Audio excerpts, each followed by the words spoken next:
welcome to Two Truths, where we explore controversial topics in religion, philosophy, and history from at least two different perspectives.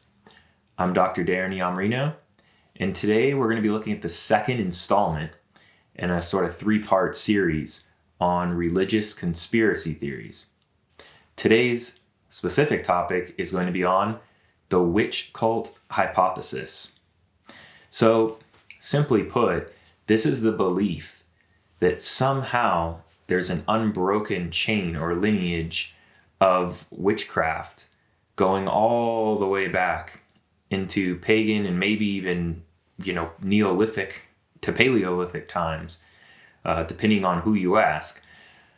Now, the claim further states that basically this went underground and survived the Christianization of Europe, right, throughout the first 500 to 1,000 years after Jesus. Now, and it's survived all the way up until current day, right? We're going to look at both sides of this. So we'll start at looking at possible evidence for this claim. In no particular order, I'm going to mention a few things that stick out to me. First would be to maybe talk about Druids and Celtic customs and religion. We do have some, not a lot, but a decent amount of sources going all the way back to Greek, Roman authors, and then up through the Middle Ages that explain what's going on throughout parts of mainland Europe. And then as time goes on, really like England, Wales, like UK, Ireland, in that region, up through like the 7th century. So the primary claim, if we go all the way back and look at like Julius Caesar, there are even older references, but just to start with him, because he has a very famous account of the Druids. He's going to talk about these people as being like a priesthood, that they are experts in the law, and that they're sort of lore keepers, right? They know the myths of their peoples, and that they're very important, right? Along with another sort of like elite class of society that's more typically political or military kind of section. So you get that in a lot of parts of the ancient world, right? You've got sort of your aristocracy, your elites, or your military force, and then sort of your priesthood. I mean, you see that even over in India too. So that part's not too strange. What Julius Caesar is going to point out, though, is some of their specific customs. And that's the part where it seems to be a little different. He wants to certainly differentiate them as being barbarians to really the Roman, high society, cultured viewpoint. One thing he's going to claim is that they have human sacrifice as a fairly regular part of their religion. Now, when we get up to the witch cult, right, hypothesis, and we're talking about the early modern period, and when they start when they start condemning all of these women and men of witchcraft in the early modern period, there's a lot of this like fear that, what's really going on out there in the forest, these Sabbaths, they're meeting the devil, and are they sacrificing children and stuff like this? So human sacrifice has always been, even today, up to like Satanism fears and the satanic panic and stuff in the 1980s, there's always this fear of the human sacrifice piece. So Julius Caesar's claiming it. He even states that they specifically put people in a wicker man, which is a pretty terrifying image of this like huge burning man, right? Type creation, except the difference is you actually are burning men in this scenario. You're putting living people in this sort of contraption and lighting it on fire, this huge thing that looks like a man, right? Made out of wood, and killing people. So that was a pretty interesting and bold claim. It's possible, though, that they may have been doing something like this. They have a multitude of gods, just like the Romans have many gods. So if there is human sacrifice being done, you're not going to necessarily kill each person for a human sacrifice in the same manner. It depends upon, what we're trying to do. Are we trying to appease certain gods? Are we trying to get a specific type of information out of a specific god? You're going to do things differently. And to that point, we have another source, Diodorus, who talks about the Druids using daggers and stabbing human sacrificial victims so that they would see like the way their body's convulsing from like the death throes, I guess you would call it, and the blood spatter sort of patterns, and interpreting things like that. So were they doing all this stuff, or is it only because we're hearing from the people that are on the other side, right? Who are obviously going to paint them in a not so positive light. This isn't a video about Druids. Long story short, it does seem like there is some pretty decent evidence at this point that they're doing some degree of human sacrifice throughout different parts of the Celtic world. So that's one piece to look at, right? We've got the Druids. Now, here's the problem. The Druids are destroyed. By the 7th century at the latest, CE, they're basically gone. Now, they're sort of a holdout, I suppose, in like Ireland or even Wales. And that is where a lot of these more modern claims of like where witchcraft survived, right? In Wales or in these like holdout rural communities in certain parts of the UK. So we do need to look at that for a second. Yeah, I think it's true that it didn't all just go away, even after many, many years. When you're out in the countryside, legends, folklore, that stuff does survive, and sort of simple medicine, right, practices are going to survive, if nothing else. And so I don't think that like it all just disappeared by the 7th century. And we do know that things like bards, if you're like a storyteller or a seer, since divination and trying to interpret the future and get hidden information from the gods was a big part of what Druids are doing, that part does not go away. And there's evidence of that from like the 7th century to the 13th century. But it's not the same thing as saying that we're dealing with like full on, this whole group of people that we could classify as Druids and a religion that is easily distinguished from Christianity or earlier Roman practices. So it's probably gone by the 7th century is the long and short of it. Certain holdouts might still persist, okay? In Ireland, it definitely is like a late stage holdout, and there are women that are involved. And that's more directly relevant to even our witch cult hypothesis, because it's mainly women that are going to be accused of a lot of this stuff, right? During the big sort of witch hunting craze in the early modern period. So yes, there are holdouts, but I mean, we really can't say. That's the problem. There's just not sufficient evidence for there being something that lasted the whole way through as one, self-contained lineage or group, right? Now, let's look at some other things. Forget the Druids for a second. How about we look at some Gnostic elements? Gnosticism definitely reemerges. We know that for a fact. We have the Cathars and northern Italy and southern France, and they are such a problem with their beliefs. They have different sacraments. They have a sort of dualistic belief system, kind of Manichaean maybe in a way. And that is not going to go over well with the Catholic Church, right? So the Catholic Church puts a full stop on this. But are all their ideas gone? Probably not. Are they witches? No. I mean, not really. But they do have alternative viewpoints. And, some of those, some of their beliefs or medicinal practices again, or sacramental practices, certainly could have filtered out into the countryside and things like this.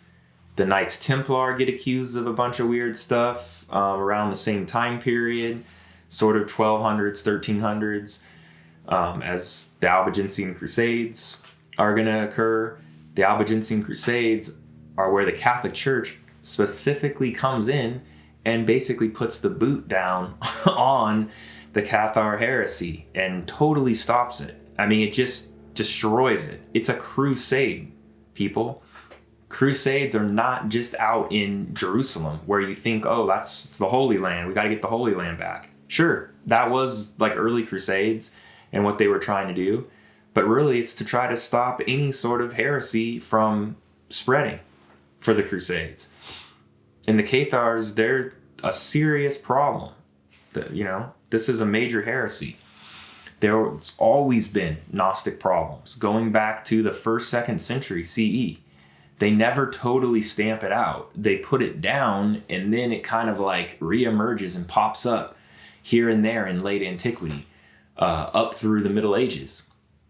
Now, another thing happening at the same time as sort of the Cathars is you've got Kabbalah is rising up in Europe, in Spain especially, and this is a huge current of like Western esotericism that feeds into sort of, I think, like later ideas, right, of witchcraft. And that's going to be an issue with occultists taking that up, right? Even Christian occultists are going to take it up as a pretty big thing and be dealing with it, right? So those are some of the things that I think are possible reasons why there could be this belief that like, oh, there's this unbroken chain of, witchcraft or occultism, at least, that's always there in the background of Christendom, right? Now, that's kind of like the old things, right? Late antiquity through the Middle Ages. There's one more recent thing that was a huge reason to kick off this sort of witch cult hypothesis. One person in particular, a lady by the name of Margaret Murray, writing in the early 20th century. So scholarship in the early 20th century, late 19th century, sometimes it wasn't as like reliable or rigorous in terms of the archaeology that we have now. So Margaret Murray's going to make these specific claims about there being this like, this witchcraft religion, this pagan fertility religion that has persisted always throughout Europe. The trouble is that, again, where's the evidence, right, for it? It's popular, though, nevertheless, super popular, right? And so people kind of buy into it. People buy into it to such a degree that her work strongly influences what are called new religious movements, specifically Wicca and Gerald Gardner in his form of Gardnerian Wicca, right? So he literally just takes her ideas and basically states it as fact, and then claims that he is one of these like initiates of this unbroken, sort of lineage of witches. Another thing that I don't think a lot of people are aware of, in the late 19th century and early 20th century, there are a lot of these like new magical fraternal orders or new religious movements being started. And it's a very common tactic to straight up invent a text that you have that no one else had access to, that somehow you were through very fortuitous means, serendipitous means, you acquired this text, or you were initiated by some secret guru or whatever it is, right, that no one else really got to meet. So that's very, very common, unfortunately, at that time period, all over the place, whether it's a Theosophical Society or certain forms of yoga in India that are basically sort of fabricated as being very ancient, or whether it's the Hermetic Order, the Golden Dawn, or Rosicrucians, whatever. They've all got these stories that can't really be verified. about their like historical accuracy, right? But Margaret Murray specifically, in her various books that she writes, helps to provide some sort of examples, at least some framework for how you could try to make the case for this unbroken lineage. Now, scholars don't really accept the claims made in her works, okay? But that doesn't really matter.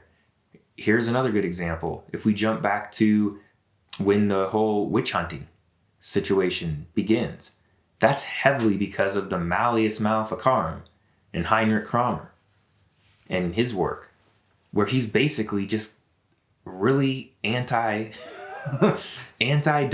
demonology and demonic anything, and he's just obsessed. And he failed to prosecute people early on and was basically embarrassed and kicked out, writes this book because people have a vendetta, right? They want to sort of get back.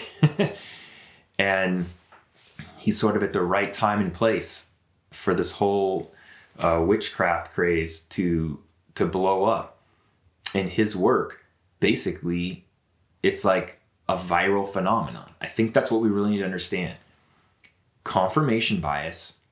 A lot of people are believing there are like some type of demons, right?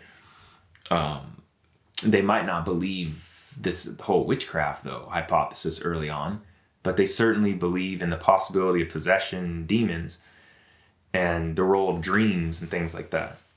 So when you get to something like the Malleus Maleficarum, right, the witch's hammer, this important text that's written, this guy is basically tapped into the zeitgeist that's growing at the time to do with witchcraft and with demons. And so you get this confirmation bias effect, you get a bandwagon effect going on, and then you get like a viral phenomenon, if we were to talk about it in today's terminology, where essentially it's like his one text, just like one video, ends up dominating the space heavily, right? So you have one text that's dominant, and then a whole bunch of copycat texts that are going to be done because people want to make money and they want to get famous. And that was one way to do it. Inquisitions, writing these texts, going around from town to town, you know. And so it was a thing that people did, and unfortunately, it was at the expense of tens of thousands of innocent lives, right?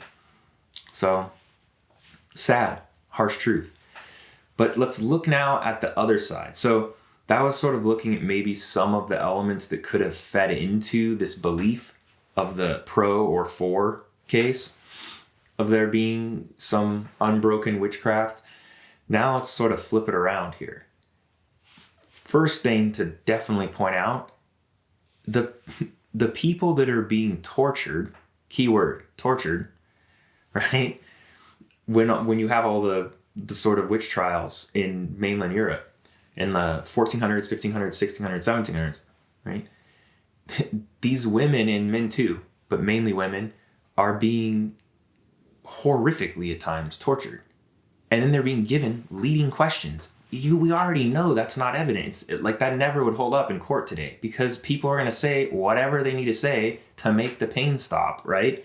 So yeah, sure, there might be some reports of women saying stuff like, I was part of this blah, blah, blah, right?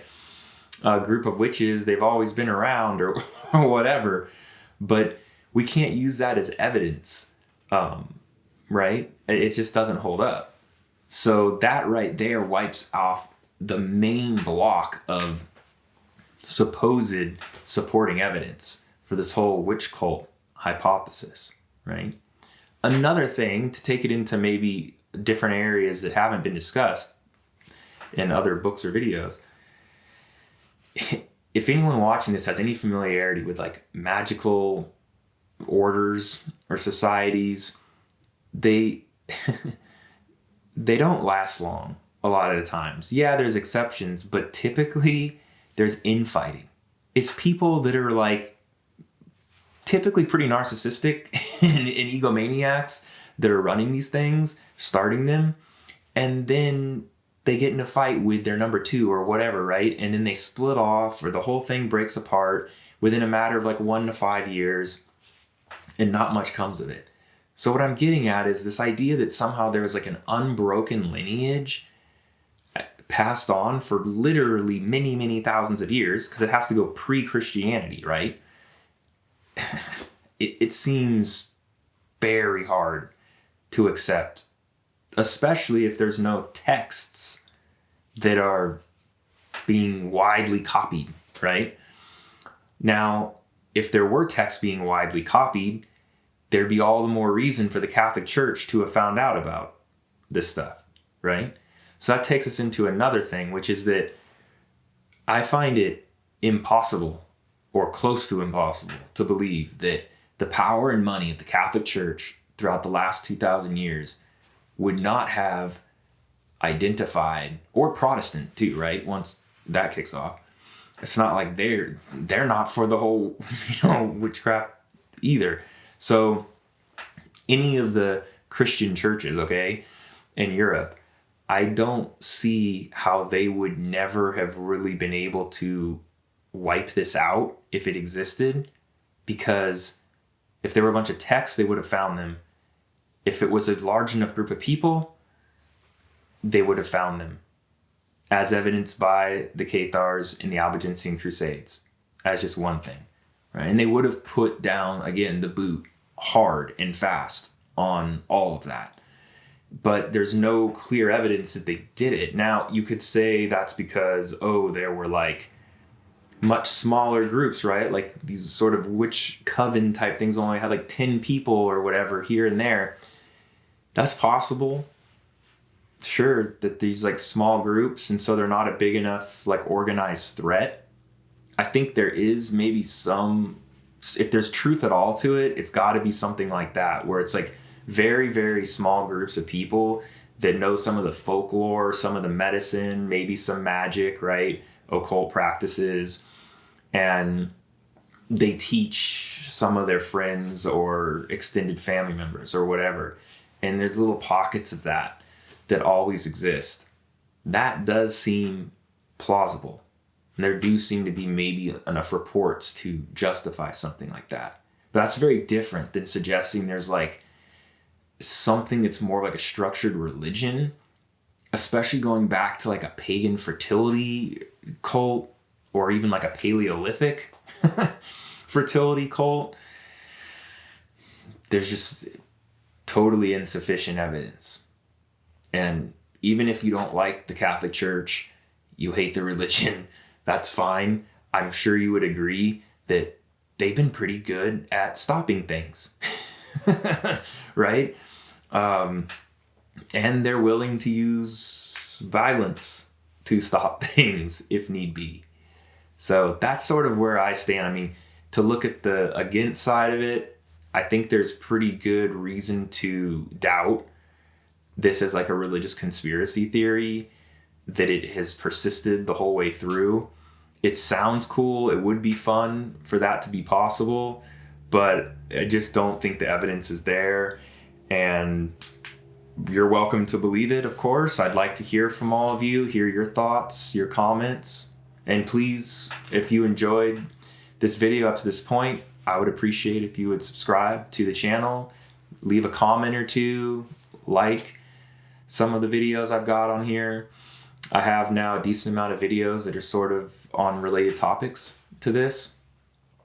But let me know what you think, and if you believe that it's possible that there was some sort of, witch cult that has existed for thousands of years and still does, and one that could prove that they're actually older than, say, like 100 to 150 years old, because that's the real test, and a lot of them are going to struggle to provide any supporting evidence beyond being like 100 years old or something like that.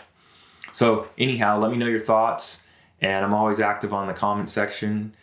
And until next time, till we hit part 3, let's us stay open-minded and stay gray.